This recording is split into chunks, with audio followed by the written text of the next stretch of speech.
Hi, I'm Ali. I'm one of the physios from Treat My Achilles. Today I'm talking about how cross-training can help us maintain fitness if we're unable to do our normal activities due to an Achilles tendinopathy.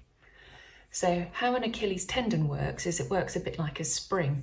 It stores the energy, and then when we go to move, to push off to create another step when we're walking or running, it releases that energy like a spring, or indeed when we're hopping or jumping.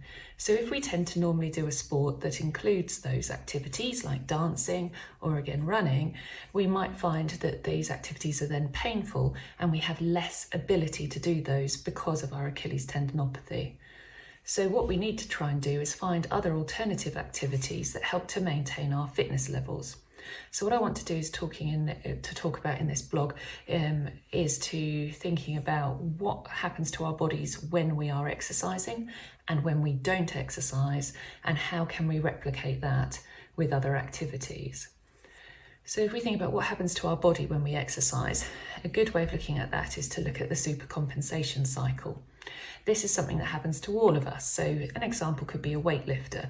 We go to the gym and we lift weights.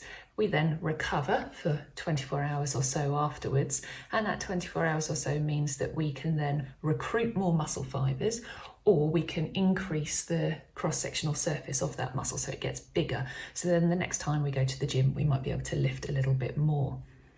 When we're running or doing cardiovascular type exercises, what we do when we get fitter is we help maintain our higher rate of oxygen uptake, so we get more oxygen flowing through our bodies and feeding our muscles.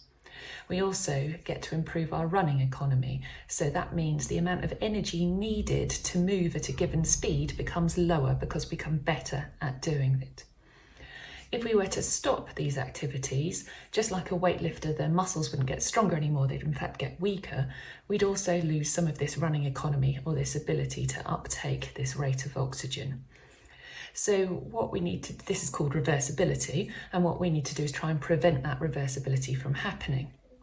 So cross-training is finding another sport or activity to do that helps increase that oxygen uptake again, and also it helps improve maintaining our cardiovascular fitness.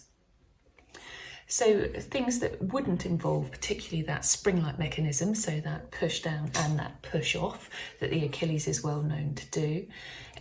Activities could include things like cycling or swimming, for example, or if you have the ability to get into a swimming pool and wear a weighted vest and run in a pool, that is another option. All of these create the same cardiovascular benefits as walking, running, dancing, or any other cardiovascular activities. And this helps maintain our general fitness so that when our Achilles capacity has been restored with tailor-made exercise programs and advice, we then can return to the activities that we want to do. A best way to look at that would be to remember some golden rules. How often do you normally train a week? If you can replicate that in your new training program, so if you were to run 3 times a week, you might cycle 3 times a week, and the intensity that you're working at. And this could be measured by using a watch. It could be using a heart rate monitor and looking to see how much heart rate you're doing when you're exercising, and is that very typical of what you would have done normally before your Achilles started hurting. Or you could measure your intensity by how hard you think you're working. That's called the rate of perceived exertion. So what you're aiming to do is sit in the middle of that rate of perceived exertion, that ability to have a conversation but in short patches, not be gasping for breath and working too hard, and equally not feeling like you're just walking through it. And if that's the same level of intensity that you were working at before, that's the level of intensity you replicate on the cycle. If you were used to doing interval work and work where you were doing speed work and getting super out of breath so you couldn't have that conversation, then again you would replicate that interval working by doing sprint sessions, for example, on a bike or in a pool. So generally what we're saying is that cross-training can help maintain your cardiovascular fitness if you select activities that remove the same problems that could be there when you're walking and running, which is mainly the push off, the propulsive activity, and if you can replicate the same intensity that you're normally working at and frequency that you're normally working at.